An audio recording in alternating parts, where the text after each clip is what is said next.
The rise and quiet fall of WatchMojo, the YouTube factory that took over the internet. At one point in YouTube history, you didn't choose to watch WatchMojo. You just ended up there. Maybe you clicked on a movie clip, maybe a gaming video, maybe a random recommendation you didn't fully intend to open. And then it happened. Top 10 most brutal anime betrayals. Before you even realized it, you were halfway through a countdown, listening to a calm voice list things you didn't know you cared about, but suddenly did. WatchMojo wasn't just a channel, it was a system. And for a time, it quietly shaped what millions of people watched every single day. But how does something that big slowly fade into the background of the internet it once dominated? This is the story of WatchMojo's rise and its quiet decline. The beginning, a struggling idea, 2006 to 2011. WatchMojo didn't start as a YouTube empire. In fact, it didn't start as an empire at all. It began in 2006 as a small media startup in Montreal. The idea was simple: create digital entertainment content that could compete in a rapidly changing online world. But the reality was harsh. The company struggled financially. For years, it didn't find a stable audience or consistent success. It tried different formats, different ideas, different approaches, searching for something that would stick. At the time, YouTube itself was still evolving. Viral content was unpredictable, and attention spans were becoming the most valuable currency online. WatchMojo was trying to survive in a space that didn't yet fully understand what it wanted. But that would change. The breakthrough, the top 10 formula, 2012 to 2015. Everything shifted when WatchMojo found its formula. It wasn't flashy, it wasn't revolutionary on the surface. It was simple. Rank things. Movies, games, characters, moments, scandals, memories. If it existed in pop culture, it could be turned into a list.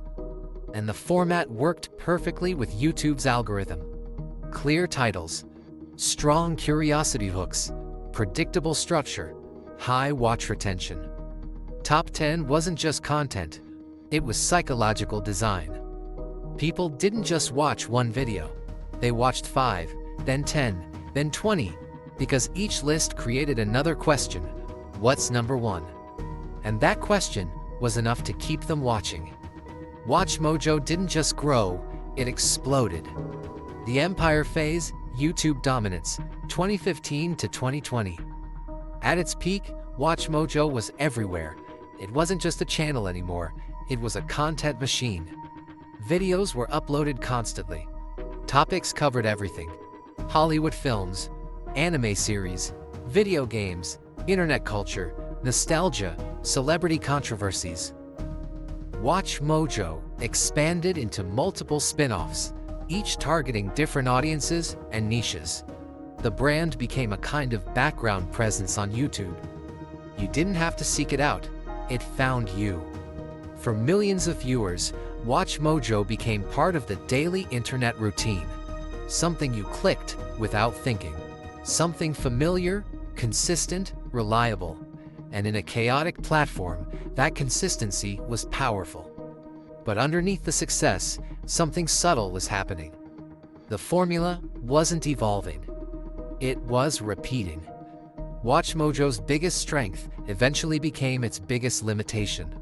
The system was built for efficiency, repeatable structure, scalable production, SEO-optimized topics, predictable engagement.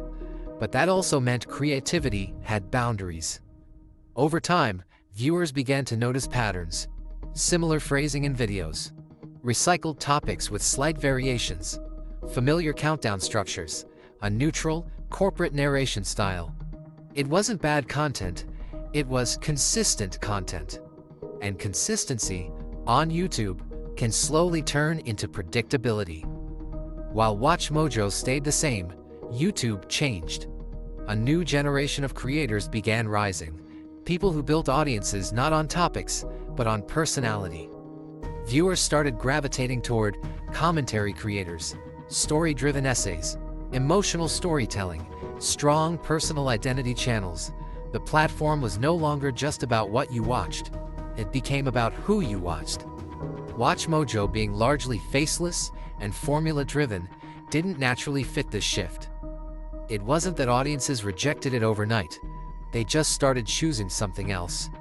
Another issue emerged: volume. WatchMojo had covered almost everything. Once you've ranked the best movies, the worst movies, the most shocking endings, the most iconic characters, what's left? The system began to loop. Topics became increasingly specific, or slightly reworded versions of older ideas. Even when new videos appeared, they often felt familiar.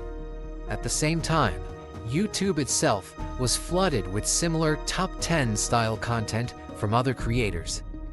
What was once WatchMojo's advantage became a crowded genre. And in a crowded space, standing out becomes harder every year. The quiet decline, 2020-present.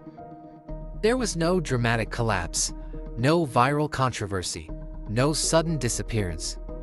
Instead, something more subtle happened. WatchMojo stopped being central to YouTube culture. It didn't vanish, it didn't fail, it didn't shut down. It just became optional. Still active, still uploading, still getting views, but no longer shaping conversations the way it once did. It shifted from being a destination channel to a background recommendation.